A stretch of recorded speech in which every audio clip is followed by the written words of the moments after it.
October 15th, 1943, Baltimore, Maryland. Dalton Mercer stood at the window of the third-floor boarding house on Utah Street and stared at the empty metal cash box that had held $8,500 just 3 days ago. Every dollar represented sweat, sacrifice, and 8 years of relentless saving. The box was empty. Fletcher Woodbridge, his business partner for those 8 years, had vanished with the money on October 12th. The police detective who'd taken Dalton's statement had been blunt. "No written partnership agreement, Mr. Mercer. No promissory notes, no receipts. This is a civil matter between two private citizens. We can't investigate what looks like a personal loan gone bad." Then, dropping his voice, "Woodbridge bought a train ticket to Chicago 3 days ago. One way. Union Station clerk remembers him, had 4 suitcases. That's all I can tell you." Dalton Mercer was 43 years old. He'd worked as a foreman at the Sparrows Point Steel Mill since 1928, survived the Depression by the skin of his teeth, and sent his son Eugene off to fight in North Africa in 1942. He lived in a boarding house with his daughter-in-law Harriet, his grandson Wesley, and Harriet's elderly mother. 4 people crammed into 2 rooms that cost $18 a week. The boarding house held 12 other residents, all sharing a single bathroom on each floor and a communal kitchen in the basement that reeked of cabbage and burnt coffee. The building itself was a testament to decay dressed up as respectability. Mrs. Kowalski, the landlady, kept the front entrance swept and the brass numbers polished, but behind closed doors the wallpaper peeled in long strips, the floorboards groaned with rot, and the plumbing gurgled ominously through the night. Dalton's rooms, actually one large room divided by a curtain hung on wire, faced north, receiving sunlight for perhaps 3 hours on summer afternoons. In winter, frost formed on the inside of the window panes, and the radiator clanked and hissed but delivered heat so unevenly that Wesley slept in his coat some nights. The bathroom situation required careful negotiation. 12 residents shared 3 bathrooms, 1 per floor, and unwritten rules governed usage. Morning hours, 6 to 8, belonged to the working men who needed to wash and shave before their factory shifts. Women bathed in the evenings, children in the afternoons after school. Violations of these customs prompted complaints to Mrs. Kowalski, who enforced bathroom schedules with the severity of a military commander. Dalton had learned to wake at 5:30, wash with cold water from the basin in his room, and save the bathroom visit for essential purposes only. The dream of owning his own home had taken root in 1935, when Dalton saw new tract housing going up in Dundalk for returning World War I veterans. Small wooden houses with front porches and tiny yards, but yours. Not a boarding house where Mrs. Kowalski on the 2nd floor reported every late-night conversation to the landlord, or where Mr. Patterson stole milk from the communal icebox. A real home where you could close the door and know that everything behind it belonged to you. But the Veterans Housing Program didn't extend to steelworkers who'd never served. You had to buy. And on a foreman's salary, $42 a week, you couldn't save enough. Dalton had started setting aside money in 1935, $5 a week. After 2 years, he'd saved $520 and realized he needed at least $4,000 for a down payment on even a modest house. At that rate, it would take 15 years. He'd be nearly 60. Those years of saving had required sacrifices that became family legend. Dalton wore the same winter coat from 1933 to 1941. A heavy wool garment that Harriet patched at the elbows so many times the patches had patches. He walked 3 miles to the mill and back to save streetcar fare. He brought his lunch in a tin pail, bread, cheese, an apple if they were in season, while other foremen bought hot meals in the mill cafeteria. He smoked only on Saturdays, rationing himself to 5 cigarettes purchased individually from the corner store. He owned 2 work shirts, 3 pairs of socks, 1 pair of dress shoes kept resoled until the leather finally split beyond repair in 1940. Harriet matched his discipline. She bought day-old bread from the bakery at half price. She made Wesley's clothes from her own old dresses, carefully unpicking seams and restitching fabric into small trousers and shirts. She saved bacon grease to use for cooking instead of buying butter. She washed laundry in the basement sink with harsh lye soap that left her hands cracked and bleeding, rather than paying the Chinese laundry on the corner. When Wesley needed shoes, she took him to the charity shop, not the department store. When Dalton's mother died in 1936 and the family traveled to her funeral in Western Maryland, they took the overnight bus to save the cost of a hotel room. Every penny saved went into the cash box under Dalton's bed. By the end of 1935, $500. By the end of 1936, another $400, less than hoped because of Wesley's illness that winter, which required doctor visits and medicine. By the end of 1937, $800 total. The accumulation was agonizingly slow, but it was accumulation. Progress. Hope in tangible form. In 1937, the mill hired a new production engineer, Fletcher Woodbridge, a 35-year-old specialist from Pittsburgh with impressive credentials from Carnegie Tech. Tall, lean, well-spoken, with the kind of confident manner that came from good schooling and professional success. They'd struck up a conversation in the mill cafeteria one October afternoon. Woodbridge was renting a room in a boarding house on Howard Street, also dreaming of property ownership. Fletcher Woodbridge presented himself as a man of refined tastes trapped in circumstances beneath his station. He spoke of his education at Carnegie Tech with casual authority, dropping references to thermodynamic principles and metallurgical processes that sailed over Dalton's head but sounded impressive. He'd worked at steel mills in Pittsburgh, Cleveland, and Detroit before coming to Baltimore, always seeking better opportunities, always believing the next position would be the one that led to genuine prosperity. He dressed well, tailored suits even on his days off, polished leather shoes, a gold pocket watch on a chain.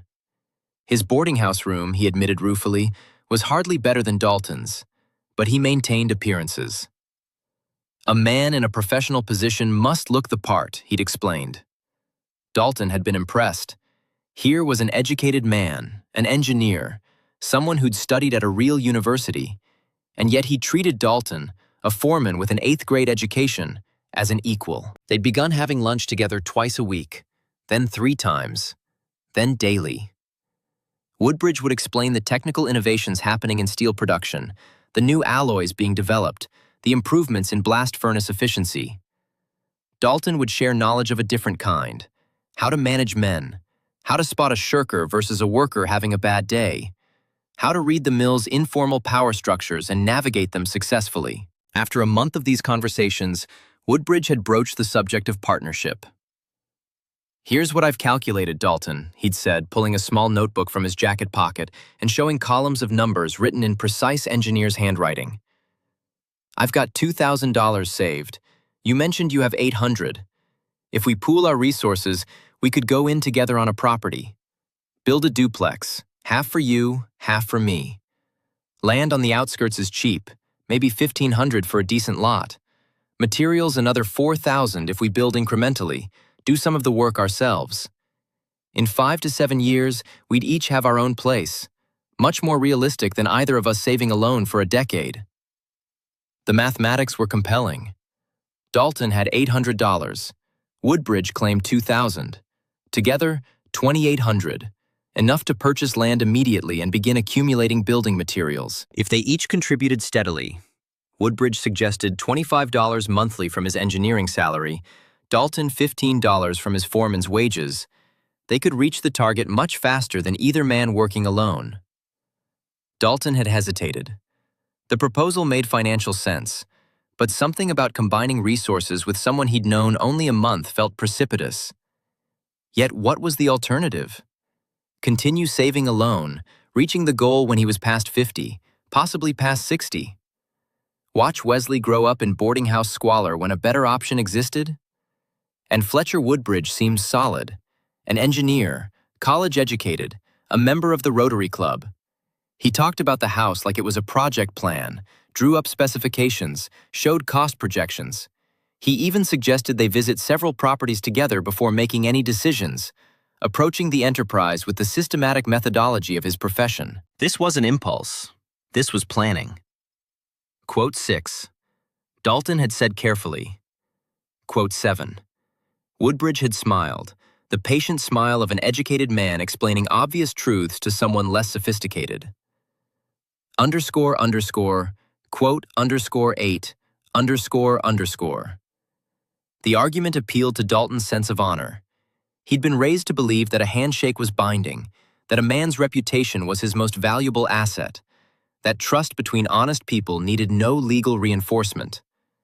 Contracts were for businessmen and bankers, not for working men pooling resources to build homes for their families. In March 1938, they made the agreement. No formal contracts, no lawyers, no documentation beyond what they created themselves. They shook hands in the mill cafeteria on Dalton's lunch break, and Woodbridge produced a small leather-bound ledger. Quote 9, quote, he said. Quote 10, quote. Dalton had agreed. It seemed right at the time. Reasonable. Fair. They kept the money in a locked cash box that Dalton stored under his bed. Each month, Woodbridge contributed $25, Dalton added $15. They counted together, logged each deposit in a ledger. The ritual became a cornerstone of Dalton's life. The last Friday of every month, Woodbridge would come to the boarding house after his shift. Dalton would pull the cash box from under the bed. They'd count the accumulated funds, add the new contributions, update the ledger, and shake hands. Woodbridge always brought the money in crisp bills, counted it out ceremoniously, and wrote his contribution in the ledger in that precise engineer's script. Dalton added his own money, usually worn bills and coins from his weekly savings, and recorded his deposit in his rough foreman's handwriting. By the end of 1938, they had $3,200, the initial $2,800 plus 10 months of contributions. By the end of 1939, $3,700. By summer 1941, $5,200. The war started in December, and both men kept working. Sparrow's Point was running triple shifts producing steel for Liberty ships and tank armor. The war effort paradoxically improved their financial situation. The mill needed experienced foremen desperately. Dalton's salary increased to $48 weekly. Woodbridge, as a critical production engineer, received a substantial raise and began contributing $30 monthly instead of $25. Dalton, with the increased salary, raised his contribution to $20 monthly. The savings accelerated. Both men also began adding occasional bonuses, overtime pay, war production incentives, holiday bonuses that the mill distributed during the intense production years. These weren't regular contributions recorded in the ledger's monthly entries, but they were added whenever available. By spring 1942, they had $6,500. By January 1943, $7,800. Another $1,000 and we're ready, Woodbridge would say during their monthly counting sessions. I found a property in Essex near Back River. Owner's an old farmer, wants to retire to Pennsylvania. He'll sell 2 acres for $1,200. Perfect spot, high ground, good drainage. Soon as we hit 9,000, we buy the land, start stockpiling materials. By the time this war ends, we'll have the foundation poured and the framing started. They'd visited the property in spring 1942, taking the bus out to Essex on a Sunday afternoon. 2 acres of flat land with mature oak trees, half a mile from the main road, close enough to the water to catch the breeze in summer, but elevated enough to avoid flooding. Dalton had stood there imagining the duplex, nothing fancy but sturdy. 2 separate entrances, his family on one side, Woodbridge and his wife on the other. A shared driveway, vegetable gardens out back. His grandson Wesley could play in the yard instead of the filthy alley behind the boarding house where broken glass and rats were constant dangers.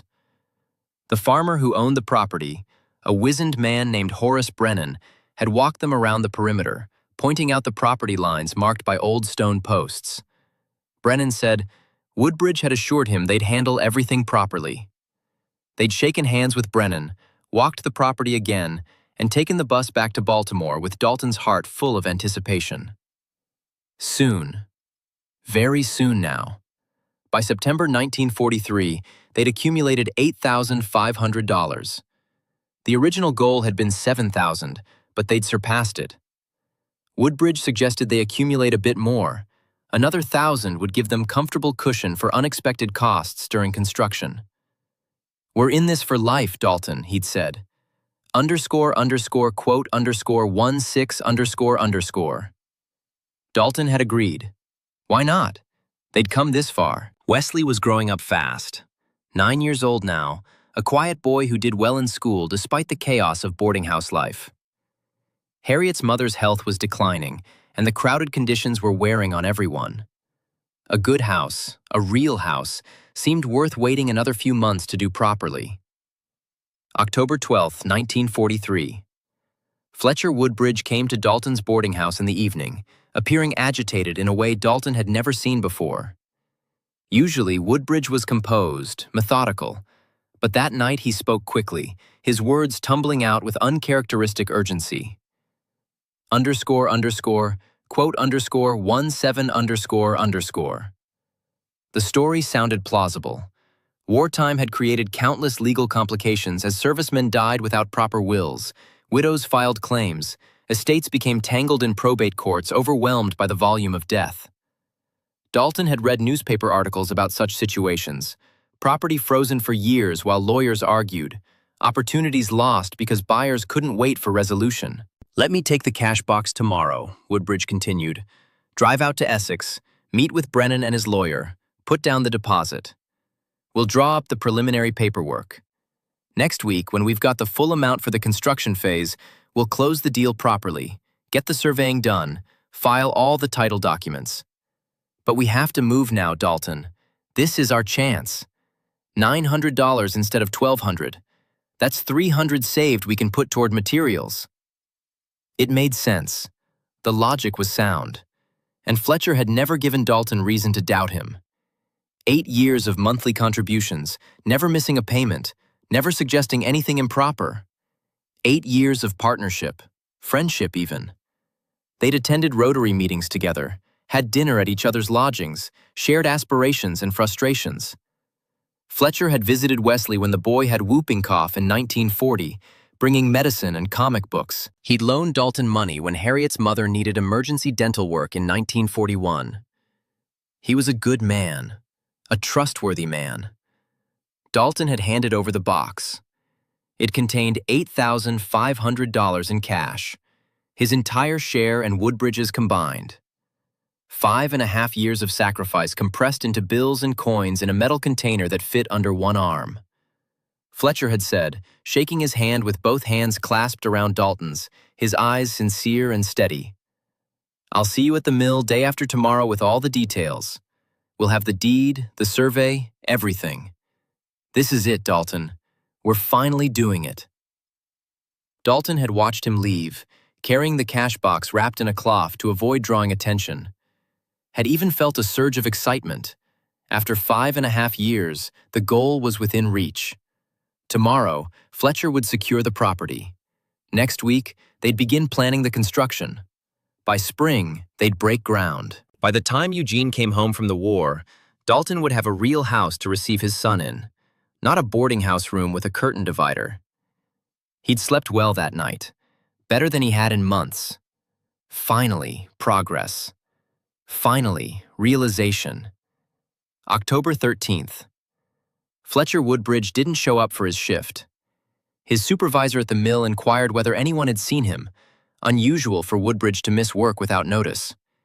He was meticulous about such things, prideful about his professional reliability. Dalton felt the first flutter of concern but dismissed it. Perhaps the transaction at Essex had taken longer than expected. Perhaps he was still dealing with Brennan's lawyer, finalizing documents. He'd appear tomorrow with explanations. October 14th. Still no Woodbridge. Dalton's concern deepened into anxiety. After his shift, he took the streetcar to the boarding house on Howard Street where Fletcher rented a room. The landlady, a stern German woman named Mrs. Schrader, answered the door. Dalton's hands had gone numb, his vision narrowed. He heard his own voice asking questions, heard Mrs. Schrader's answers, but the words seemed to come from very far away. Dalton walked home in a daze, took the stairs to the 3rd floor without feeling his legs move, entered his room, looked under the bed. The space where the cash box had always rested was empty, just dust and floorboards. He sat on the bed for an hour, staring at that empty space. Harriet found him there, still in his work clothes, motionless. Quote 26 ___. He couldn't speak, couldn't form the words. Finally, in a voice he didn't recognize as his own, "He's gone. Woodbridge is gone. Took the money. All of it. Gone to Chicago." Harriet's face went white. Quote 28 ___. But he had. And the terrible genius of it became clear as Dalton thought through the structure Woodbridge had created. No written contract, no receipts beyond the ledger, which was just a notebook. Anyone could write anything in a notebook. No formal partnership documented with lawyers or banks. No witnesses to their agreement. Just two men who'd claimed to be pooling money, one of whom now said the money was his and had disappeared. Dalton went to the police the next morning, gave his statement to a detective named Corrigan, a heavy-set Irishman who listened patiently and took notes, but whose expression grew increasingly skeptical as Dalton explained the situation. "Let me make sure I understand, Mr. Mercer. You gave this man, Fletcher Woodbridge, $8,500 in cash. No receipt, no contract, no formal agreement, no collateral, no witnesses. Just handed it over based on a verbal promise made 5 years ago that you'd build a house together. We were partners. We'd been contributing monthly for 5.5 years. The ledger shows two people writing numbers in a book. Doesn't prove the money was jointly owned. Doesn't prove he stole anything. For all anyone can verify, you loaned him money of your own free will, and now you want it back. But he promised. Promises aren't legally enforceable without documentation, Mr. Mercer. This is a civil matter between two private citizens. We can't investigate what looks like a personal loan gone bad. If you had a contract, you could sue for breach. If you had receipts, you could prove ownership of specific funds. If you had witnesses to the original agreement, you might have a case. But you don't have any of that." Detective Corrigan had looked at Dalton with something between pity and exasperation. "I'll level with you, Mr. Mercer. Off the record. We see this all the time. People who trust the wrong person, make verbal agreements, lose everything. The law can't protect people from their own poor judgment. You should have gotten it in writing. Should have involved a lawyer. Should have kept the money in a bank where there'd be records." Then, dropping his voice to a near whisper, "Woodbridge bought a train ticket to Chicago 3 days ago. One way, first class. Union Station clerk remembers him because he had 4 large suitcases and paid cash for the ticket. $98. That's all I can tell you officially. Unofficially, he planned this, prepared, waited until you had a significant sum accumulated, then took it and disappeared. It's not the first time someone's pulled this kind of operation, and it won't be the last. But without documentation, there's nothing we can do." Dalton left the police station understanding that he would never see Fletcher Woodbridge again, would never recover the $8,500, would never own the house in Essex. 5.5 years of sacrifice had evaporated in 48 hours. The dream was dead. Worse than dead, it had been revealed as a deliberate deception, a long-term confidence scheme. Dalton Mercer sat in the basement kitchen of the boarding house at 2 in the morning on October 16, 1943, going through the ledger line by line. 5.5 years. 67 months. Every month he'd set aside $15. Sometimes only 12 when Wesley needed medicine or Harriet needed shoes. Sometimes 20 when overtime was available and the war production bonuses came through. That money came from skipped lunches, from wearing the same coat for 6 winters, from Harriet mending his work shirts instead of buying new ones, from walking instead of taking streetcars, from buying day-old bread and darning socks until they were more darning than sock. $8,500 represented nearly his entire discretionary income over those 5.5 years. Every dollar he'd managed to save beyond bare survival expenses was gone. The landlady's niece, who worked at Union Station, whispered to Harriet at the market a week later. Quote, 36 __. So Fletcher had planned it. Had decided weeks or months earlier that he would take the money and disappear. Had given his notice at the mill in September. Had packed his belongings systematically. Had waited until the accumulated sum was large enough to fund a complete relocation and new start. Had manufactured the story about Brennan's legal troubles and the urgent need to secure the property, knowing it would create just enough pressure to convince Dalton to surrender the cash box immediately. And Dalton had believed it all. Had handed over 5.5 years of savings to a man who walked out of his life 2 days later. The realization of his own gullibility was almost worse than the financial loss. How could he have been so stupid, so trusting? Fletcher had never shown him documentation of his Carnegie Tech degree. Dalton had just believed him, had never verified Fletcher's claimed savings of $2,000 in 1938, had just accepted it as fact. Had never insisted on meeting Brennan directly, seeing the property deed, confirming any of the details Fletcher provided about the Essex land. Had just trusted. Like a fool. Like a child. Dalton aged a decade in those weeks. His face turned ashen, his eyes hollow, his movements slow. He continued reporting to the mill, meeting his quotas, performing his duties as foreman, but he stopped talking. The easy conversations with other workers ceased. The lunch break banter died. He ate his meals in silence, did his work in silence, went home in silence. Harriet tried to reach him.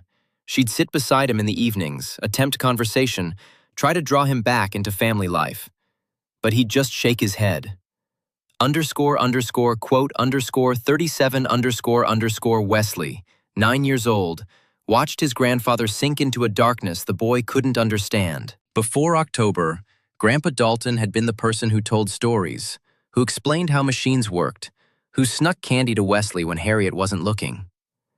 After October, Grandpa Dalton sat by the window staring at nothing, responding to questions with monosyllables, retreating into a silence that frightened the boy more than any anger would have. Eugene, Dalton's son and Wesley's father, was somewhere in Europe with the Third Army, fighting his way across France. His letters came irregularly, censored, mentioning nothing specific about his location or activities. Dalton wrote back dutifully but couldn't bring himself to mention the theft. What would he say? Son, while you're fighting Nazis, I lost 5 years of savings to a confidence man because I was too trusting to get a contract in writing. The shame was unbearable. A neighbor from the boarding house, a machinist named Bernard who worked at the same defense plant as Harriet, suggested going to Chicago to find Woodbridge. He'd become friendly with the family over the years, often sharing meals in the communal kitchen. Bernard offered. Dalton had looked at him with exhausted eyes. Quote 41, quote 42, quote 43. Bernard had no answer to that. Because Dalton was right. Without documentation, without witnesses, without any legal framework, there was no recourse. Fletcher Woodbridge had executed a perfect theft. Perfect because it wasn't legally theft at all. Just one man refusing to honor a verbal promise made to another. A month later, Dalton received confirmation from the mill's personnel office. Fletcher Woodbridge had submitted his resignation in early September, providing proper 2 weeks' notice. His final paycheck had been processed and mailed to him at a Chicago address. General Delivery, Main Post Office, Chicago, Illinois. His employment record at Sparrows Point showed exemplary performance, no disciplinary issues, full recommendations for future employment. His forwarding address for mail was listed as General Delivery because he was, according to the resignation letter, still seeking permanent housing in Chicago. Dead end. Absolute dead end. Dalton stopped mentioning the house. The subject died with the money. The dreams died with the subject. When Wesley asked, "Grandpa, when are we moving to the house with the yard?" Dalton would pat the boy's head and say nothing. Wesley learned not to ask again. The family stayed in the boarding house. 2 rooms for 4 people, $18 a week. Harriet worked at a defense plant assembling radio components, bringing home $28 weekly. Combined with Dalton's $48, the household income was $76 weekly. Enough to survive, even enough to save small amounts. But saving felt pointless now. Every dollar Dalton looked at reminded him of the $8,500 that had vanished. What was the point of saving $5 when he'd saved $8,500 and lost it all? Wesley grew older, watching the family dynamics calcify around the unspoken catastrophe. His grandmother Harriet became harder, more bitter. Harriet's mother, who'd been a gentle presence despite her poor health, stopped speaking almost entirely, retreating into herself. His grandfather Dalton existed in a gray fog of defeat, performing his work at the mill competently but joylessly, coming home to sit by the window until bedtime. The boarding house itself seemed to press in on them more than before. Mrs. Kowalski raised the rent to $20 weekly in 1944, citing wartime inflation and increased property taxes. The bathroom situation deteriorated as pipes aged and repairs were deferred. The communal kitchen became a battleground of petty theft and territorial disputes. The walls seemed thinner, the other residents louder, the entire building more oppressive. Dalton started drinking. Not heavily, not daily, but steadily. Saturday nights he'd buy a pint of rye whiskey, sit in the basement kitchen with Mr. Patterson and whoever else was down there, and drink in silence. Harriet cried but couldn't stop him. What could she say? Her father-in-law had lost everything he'd believed in for 5.5 years. The house wasn't just property. It was his hope of escaping the indignity of boarding house life, of giving his grandson a real childhood, of dying in a place that was his own instead of rented rooms in someone else's building. The whiskey didn't make him violent or loud. It just made him quieter, more withdrawn. He'd sit with the pint, pour a glass, sip slowly, stare at nothing. Other men would talk around him, complaints about work, speculation about when the war would end, gossip about other residents. Dalton never joined in, just drank until the pint was empty, then went upstairs and slept. The ritual became a fixture of boarding house life. Every Saturday at 8 o'clock, Dalton would descend to the basement kitchen with his pint wrapped in a paper bag, take his usual seat at the scarred wooden table, and pour his first glass. Mr. Patterson would be there, and usually 2 or 3 others, men whose lives had also narrowed to work, boarding house, sleep. They'd drink in companionable silence, occasionally exchanging observations about the weather or work or the war news on the radio, but mostly just existing together in their shared defeat. Harriet hated those Saturday nights. She'd hear Dalton's footsteps on the stairs, hear the basement door close, and know he'd be down there until midnight. She'd lie awake in the other room listening for his return, dreading the smell of whiskey that would cling to him, the heaviness in his movements as he undressed in the dark. She never confronted him about it.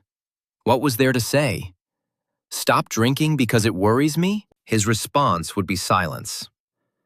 The drinking was his only outlet for the rage and shame he couldn't otherwise express. Wesley learned to recognize those Saturday nights by the change in the household atmosphere. His mother would be tense, his great-grandmother silent. He'd be sent to bed early.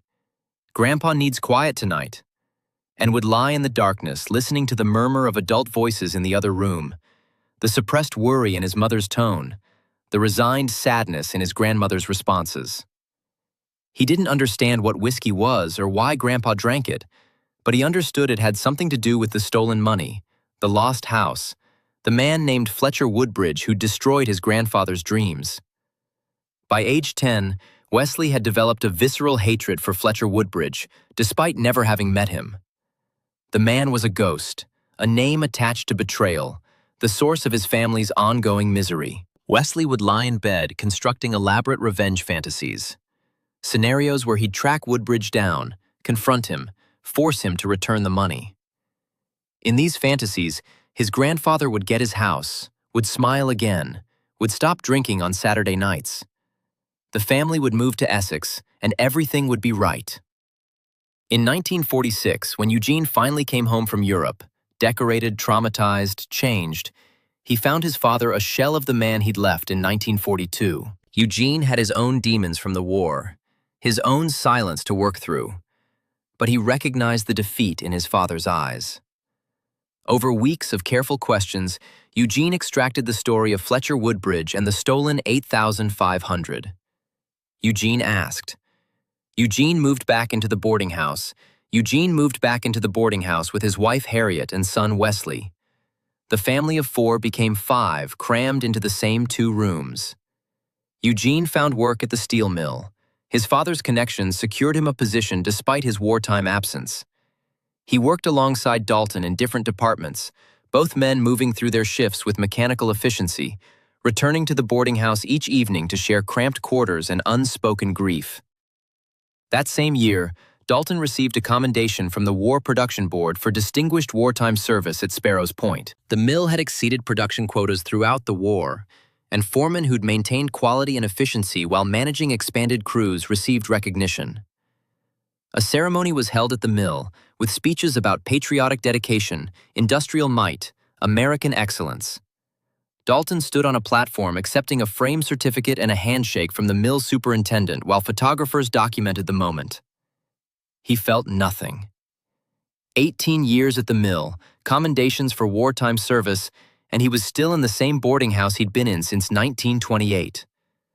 The certificate went into a drawer and was never looked at again. Wesley grew up, started school, did well. A quiet, serious boy who studied intensely, as though seeking escape through education. He excelled at mathematics, showed particular aptitude for systematic thinking, logical analysis. Teachers praised his discipline, his focus, his methodical approach to problems. By 8th grade, he was being encouraged to apply for academic scholarships to private high schools. But Wesley remembered when his grandfather used to talk about the house, how they'd plant apple trees, how Wesley would have his own room with windows overlooking the yard, how there'd be a tire swing hanging from one of the oak trees.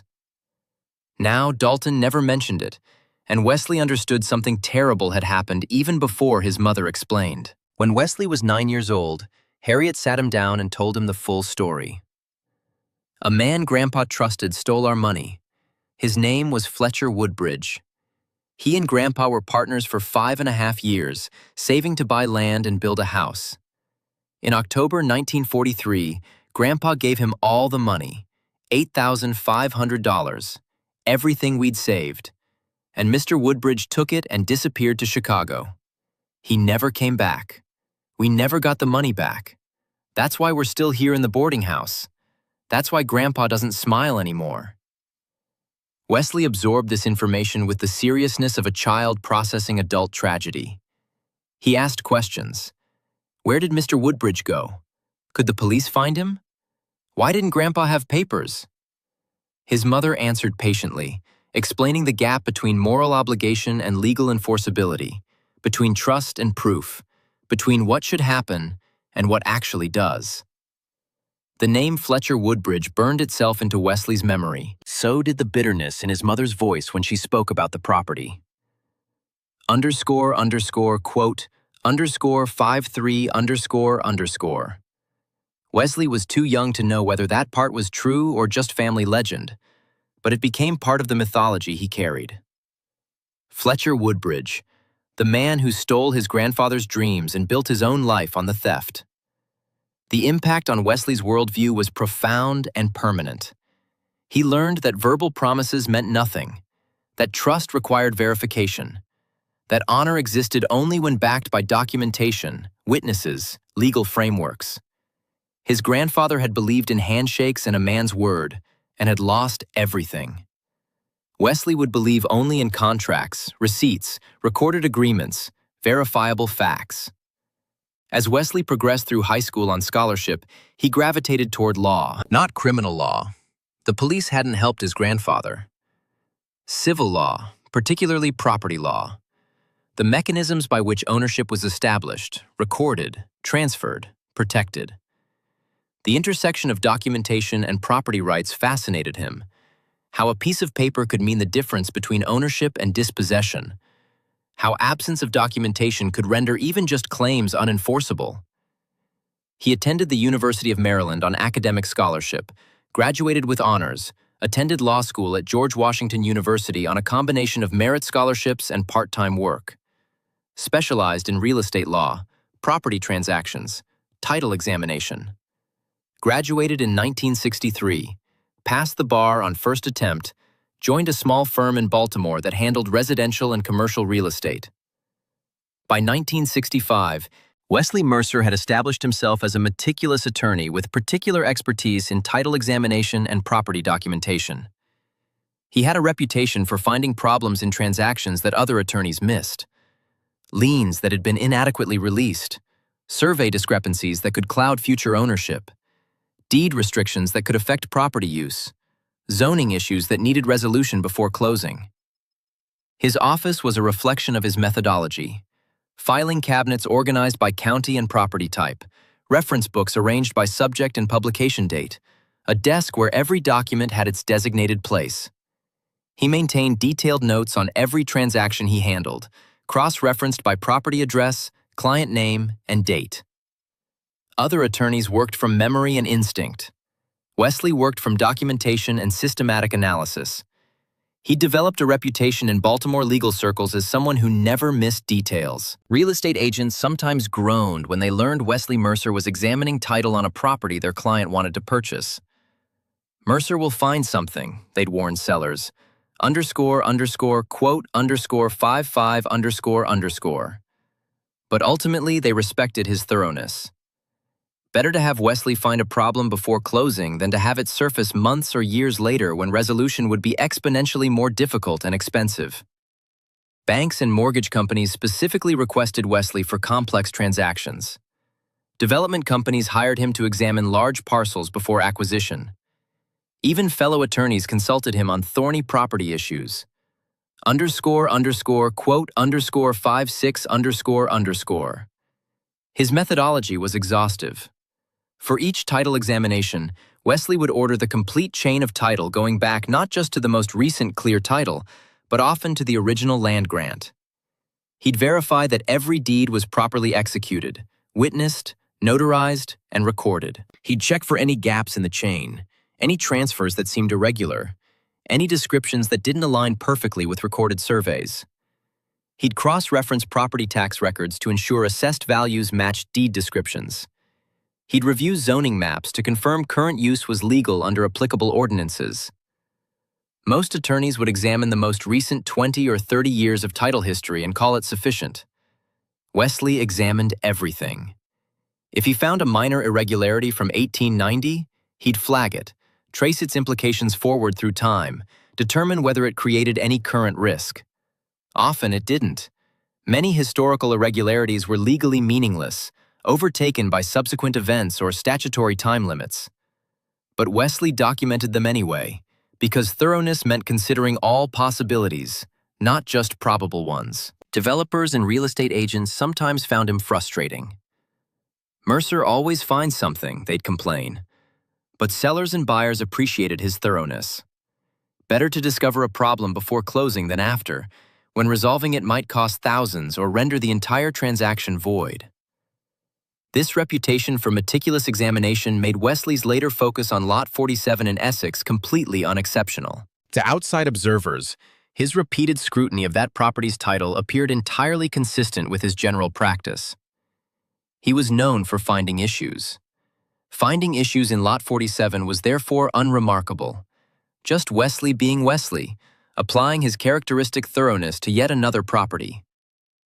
In 1968, purely by chance, Wesley encountered Lot 47 on Back River Road in Essex, Maryland. A client was purchasing a small commercial property nearby, an auto repair shop on Lot 45. Routine title examination. Wesley ordered the complete title history for Lot 45, and the title company, being thorough, included information about adjacent properties to identify any shared easements, drainage rights, or other encumbrances that might affect Lot 45. That's when he saw it. Lot 47. Owner Fletcher Woodbridge. Purchased 1944. Residential structure constructed 1945 to 1946. Wesley's hands had gone cold holding that document. He sat in his office on a Tuesday afternoon in March 1968, staring at a name he'd heard spoken with bitterness his entire childhood. Fletcher G. Woodbridge. The middle initial was new information. His mother had never mentioned it, but the first and last name, the Essex location, the 1944 purchase date, all of it aligned perfectly with his family's story. He sat motionless for what might have been 5 minutes or 30, time losing meaning as past and present collapsed into each other. 25 years since the theft. His grandfather had been dead 9 years. The boarding house on Utah Street had been sold and converted to apartments in 1962. The rooms where Wesley had grown up no longer existed as his memory held them. But here was Fletcher Woodbridge's name on a property deed, proof that the man had been real, that the theft had been real, that the house in Essex, the house his grandfather had dreamed of and died without ever seeing, had been real. He'd ordered the complete title abstract for Lot 47, paid for it himself, out of his own pocket, told the title company it was for research purposes, a complicated property law question he was investigating. The documents arrived 3 days later, a thick envelope containing copies of every recorded transaction, survey, assessment, and permit relating to Lot 47 since the county established the property registry in 1910. Wesley took the envelope home, didn't open it at the office where colleagues might ask questions, took it to his small apartment in Towson, made coffee, sat at his kitchen table, and began reading. There it was. Fletcher G. Woodbridge had purchased 2 acres in Essex for $900 cash in March 1944, just 5 months after stealing Dalton's $8,500. The purchase was recorded on March 15, 1944, Baltimore County Registry of Deeds. The seller was Horace P. Brennan, the farmer Dalton had mentioned in his bitter recountings of the partnership. So it was true, all of it. Fletcher had taken the money in October 1943, disappeared to Chicago for appearances, then returned to Maryland by March 1944 to purchase the exact property he and Dalton had supposedly been saving for. The whole Chicago story might have been misdirection, or perhaps Fletcher had gone there briefly to establish a false trail before circling back to Maryland under a new identity or with a manufactured backstory. Construction permits were filed in May 1944. Building inspector's notes indicated a wood-frame duplex residence was approved, with construction scheduled to begin June 1944 and complete by October 1944. But the occupancy permit, issued February 1946, described a single-family residence.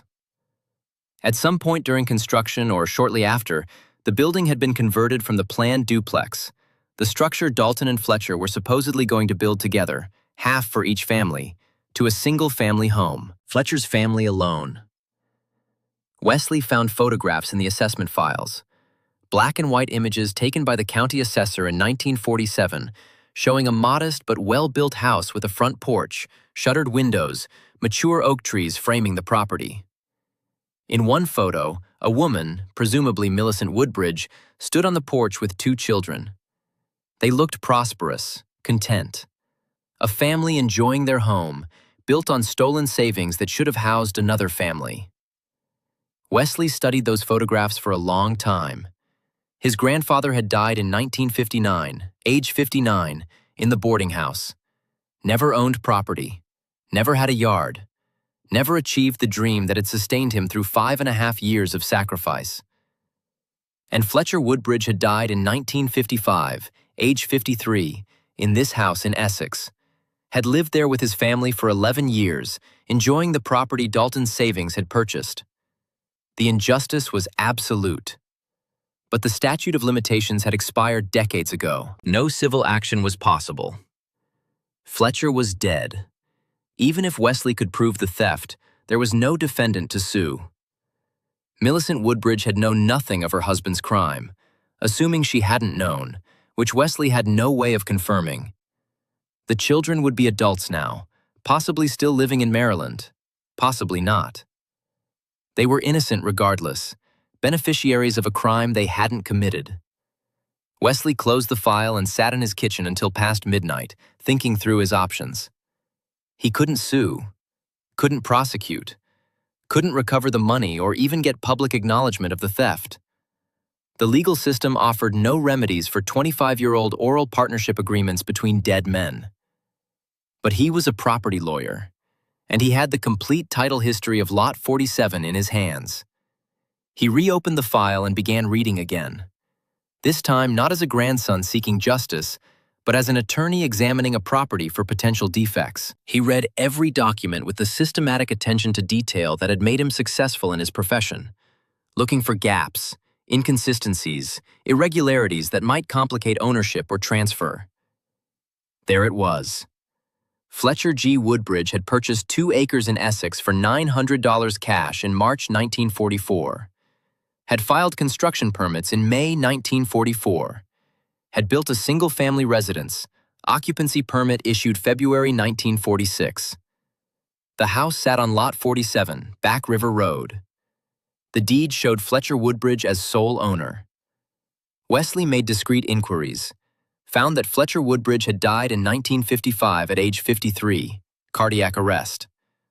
The property had transferred to his widow, Millicent Woodbridge.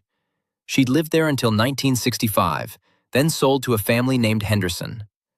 The Hendersons lived there now, 1968. But the house existed, built on land purchased with money that should have been his grandfather's. Dalton Mercer had died in 1959, age 59, still living in the boarding house, having never achieved the dream of property ownership. And less than 15 miles away, on Lot 47 in Essex, stood a house that Fletcher Woodbridge had built with $8,500 in stolen savings. Wesley understood immediately that he could do nothing directly. The statute of limitations on any civil action had long since expired. Even if it hadn't, proving the partnership and the theft 25 years later would be impossible. Fletcher was dead. Dalton was dead. The witnesses were dead. The ledger, if it still existed somewhere, would be legally meaningless. But Wesley was a property lawyer. He knew how to examine titles, identify defects, discover irregularities, flag potential problems. He knew how to make property ownership complicated, uncertain, legally precarious. And he had access to Lot 47's complete file. He started reading, carefully, methodically, every deed, every survey, every permit, every notation in the abstract. Looking for gaps, inconsistencies, potential defects. And he found them. The 1944 deed from Horace Brennan to Fletcher Woodbridge contained a minor but potentially significant error. The property description cited 2 acres more or less, but didn't reference the official survey conducted by the county surveyor. The meets and bounds description appeared correct at first glance, but Wesley noticed that it referenced an old stone marker that had been removed when the county paved Back River Road in 1948. Without that marker, the exact southwestern boundary was ambiguous. The 1945 construction permit listed the structure as a, quote, _61, quote, but the 1946 occupancy permit described it as a, quote, _62, quote. That discrepancy suggested the building had been modified during construction. If the modifications were substantial, they should have required amended permits. Were such permits filed? Wesley checked. No record of amended permits. The 1948 property tax assessment showed a substantial increase from the 1947 assessment, consistent with major improvements to the structure. But no building permits for those improvements appeared in the file. That suggested either unpermitted construction or assessment errors that could affect tax liability going back decades. There were other issues, minor issues, tiny cracks in the foundation of legal documentation. Individually, each was probably resolvable. Collectively, they created uncertainty. And in real estate law, uncertainty was poison. Wesley began a campaign that would last 30 years. Not dramatic, not visible, just methodical, precise, relentless. Whenever the property changed hands, and it did, several times between 1965 and 1990, Wesley made sure those title issues surfaced during examination. He wasn't the examining attorney on all those transactions, but he had professional connections. Casual conversations with title examiners, mentions of interesting irregularities he'd noticed in Essex County records, suggestions to double-check certain files. When Lot 47 came up in conversation, which it did occasionally since it was in a neighborhood experiencing gradual development, Wesley would mention offhandedly, _quote_63__. Title examiners are conservative by nature. They're paid to identify risk. When an experienced property attorney mentions quirks, they investigate thoroughly. As a result, every time Lot 47 was sold, the title examination flagged issues. Not enough to prevent the sale necessarily, but enough to require additional documentation, supplemental surveys, indemnity provisions, corrected tax assessments. Each transaction became more complicated than it should have been. Each buyer's attorney raised questions. Each seller had to provide explanations, additional documents, sometimes corrective actions. Property insurance became problematic. When insurance companies reviewed the title for coverage purposes, those same irregularities appeared. Some companies declined coverage. Others offered it with exclusions that made the policies nearly worthless. Getting clear title insurance on Lot 47 became difficult, then expensive, then nearly impossible. The property's marketability suffered. Buyers became wary. Why buy a property with complicated title issues when similar properties nearby had clean documentation? Each sale took longer, required more negotiation, fetched a lower price than comparable properties. By 1985, Lot 47 had changed hands 4 times since Wesley first encountered it. Each transaction had been problematic. Each owner had struggled with the property. The house itself was structurally sound, but the documentation around it was a nightmare. In 1990, the then-current owner, a family who'd purchased the property in 1983, attempted to refinance their mortgage.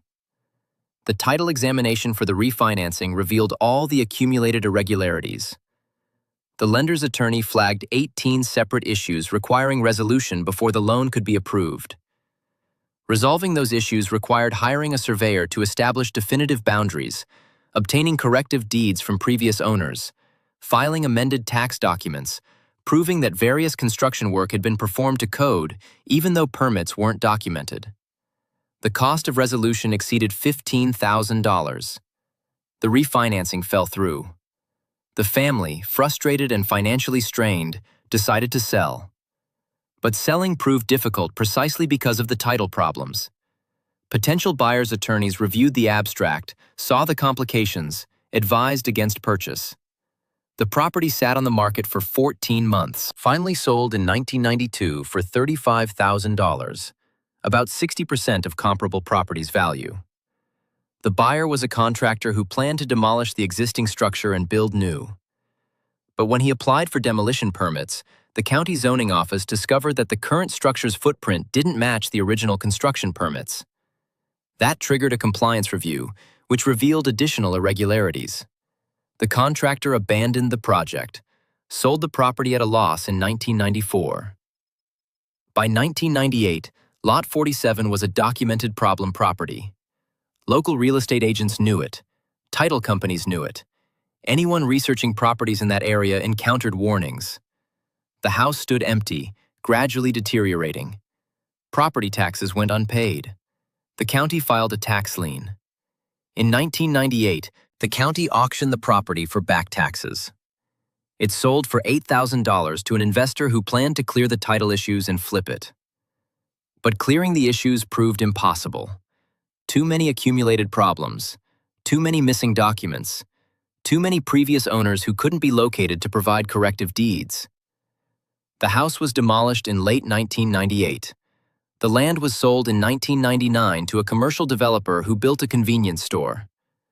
The convenience store operation had the resources to hire lawyers who could work through the title problems systematically, essentially starting fresh with new surveys and comprehensive title insurance backed by legal opinions resolving each historical irregularity. But the house Fletcher Woodbridge built with Dalton Mercer's stolen money was gone. Demolished. Erased. Wesley Mercer never claimed credit for any of this, never mentioned his role to anyone.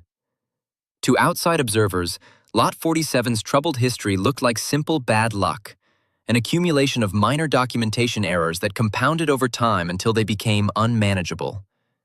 Just the way these things sometimes happen in property law. But Wesley knew.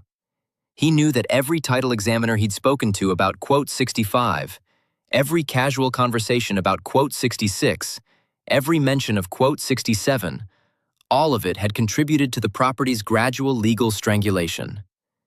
He'd never falsified anything, never fabricated issues. The irregularities were real.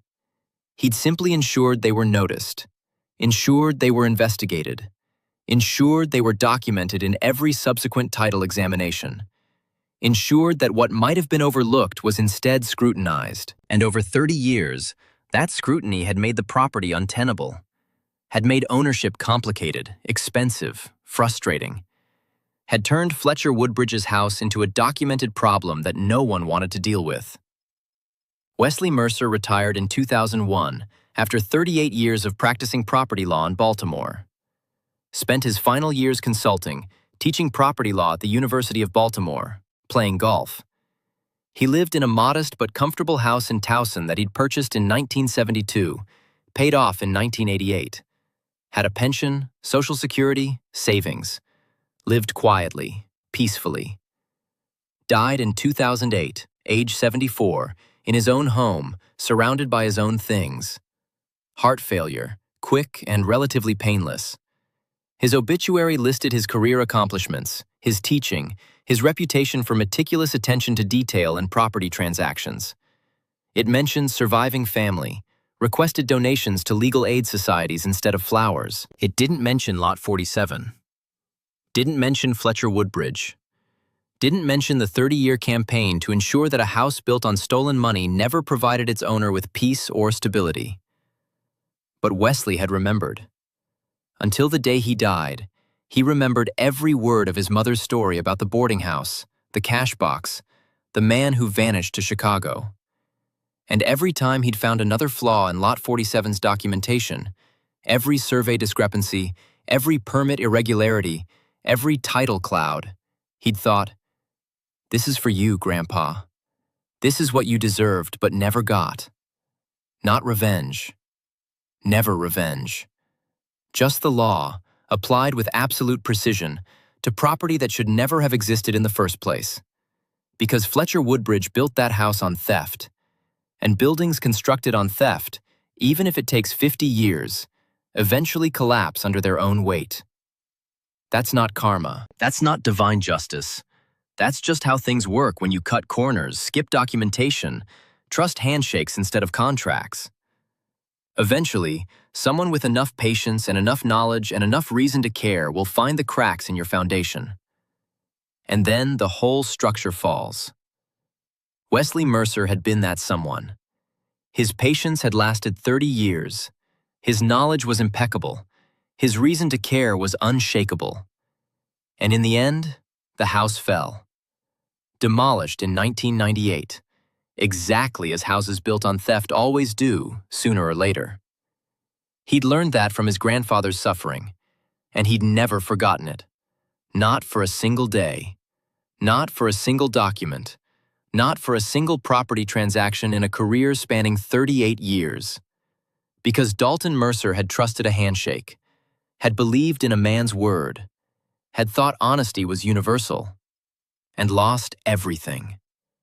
Wesley Mercer trusted only paper, believed only in documentation, knew honesty required verification, and ensured that every property he touched, especially Lot 47, Back River Road, Essex, Maryland, met every legal standard with absolute precision. No exceptions, no oversights, no mercy. That was his grandfather's legacy, the only one that mattered. And it had been enough.